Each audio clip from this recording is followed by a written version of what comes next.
I was in some dark places at different times in my life, and that alley in Hollywood that we first talked about. She was tagging. Oh yes, you. Okay, so just so everybody knows, every time I see Baba and I walk in and I'm with a friend or something, he goes, "Hey, hookers," and I keep saying, "Hooker" is my favorite thing to call women, and I'm especially if they're fun, because they're fun. And I'm always like, it's kind of a compliment. I'm not a hooker. I don't charge. I'm a slut. Yeah, I'm a hoe. I'm a slut. I'm a hoe. Exactly. But so you came up with this idea that was just so friggin' incredible about my story. It sucks that it's done now. I would love to keep working. I'm looking at this now and I'm like, yeah, I know what I was doing there and there. Fuck yeah. But it's all gone.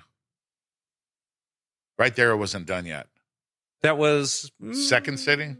That was like the third setting at that point. But yeah, there was still some more shading and other stuff that needed to get in. There was more that needed to happen. And because the flowers are not done on a lot of that. There's some more that are down lower there was a lot more color in it still. Yeah, it's bright as fuck now. And it is just so good. And Jessie had no problem getting naked in the shop. It was a closed shop. Okay. It's a tattoo shop. It was not closed. Fucking door was open. Door's always open.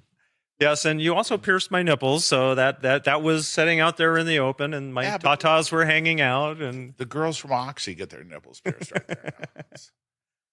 And so you really like tattooing on me, I guess, because you've seen pretty much every side of me. I would never, ever, I can't fucking stand Bruce Springsteen. I would never, ever have suggested anything Bruce Springsteen. And you came to me with one of them. And I was like, okay, all right, let's see. So I made exceptions in my personal preferences because of the shit you've come up with.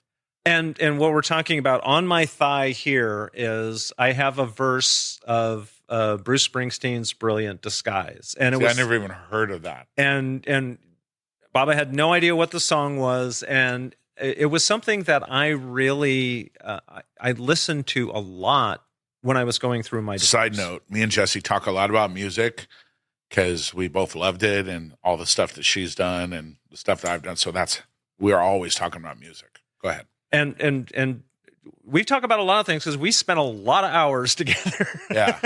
But the one thing we seem to agree upon always is music.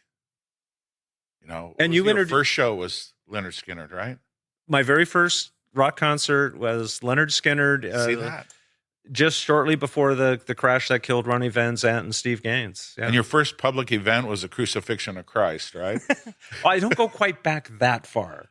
I heard you waved at him and got mad because he didn't wave back. He had a tattoo. Lyle Tuttle did it. Lyle told you about Born that to Lose. Yeah. So I actually, the verse that I took was we stood at the altar, the gypsy swore our future was right, become the wee hours, well, maybe baby, the gypsy lied. And we did gypsy lied bigger.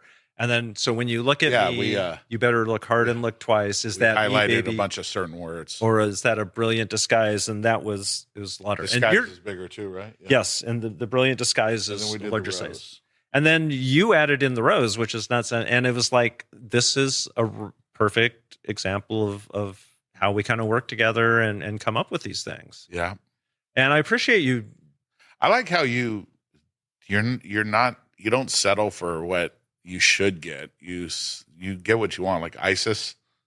Yes. Yeah, you're just like, I want this. And I'm like, fuck yes. And look, there's me drawing on you. I'm drawing the justice. This is perhaps my favorite tattoo. But my left hand, if you look close, those are the words. Yep. And my two fingers are covering the rose. Yeah, that's the Bruce Springsteen one. Yeah. This is the one you're working on, my combination of Goth and the Lady Justice version of that. And for me, that's my favorite one. That special tool right there. See that nobody has but me. It's called a ballpoint pen. Ballpoint pen? All these other motherfuckers are like, I need my iPad and I need this. And I'm like, ballpoint pen. And so I had talked with you, and we'd been thinking about this for a while, and I said I wanted a goth version of Lady Justice. Mm-hmm. And so I had gone online and had seen a couple of things, and we had kind of talked back and forth, and you hand drew this on my body. Right there. So it fit, and then I think we have the actual finished version of it. And yeah, she got so much softer too.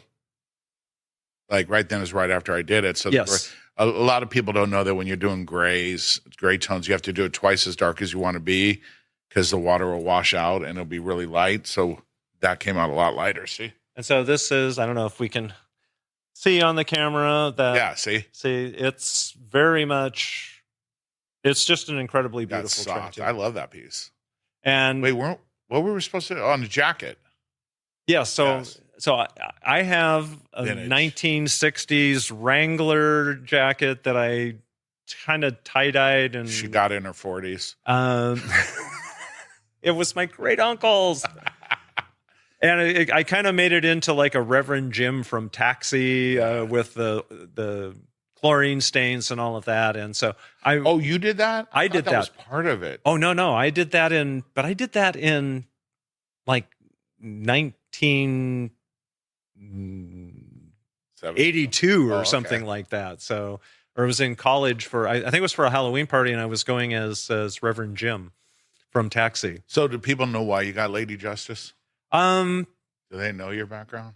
On the podcast, folks. So yeah, they know I'm a lawyer, and they know that I'm cool. They don't, I think, get the goth version of that, and that's from the club that I had gone to and had kind of goth is just such a generic word. Like most of us didn't really use goth, or Adam would play dark.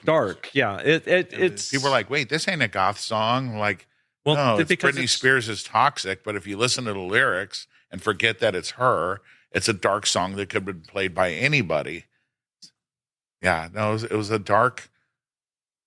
It was all about darkness, and so I started not bad, and I started getting that, and it was just I loved those two things and how they came together and how it was a part of my life, and I wanted to represent that in a tattoo. Yep. Yeah, people are like, I didn't know you were a goth. I go, I'm not goth. We used to call it death rock back in the days. That just scared people. So invented goth. Goth is what you see at Hot Topic. Oh, yes. I have my own little kind of semi version. Oh, yeah. You have no idea this chick's style.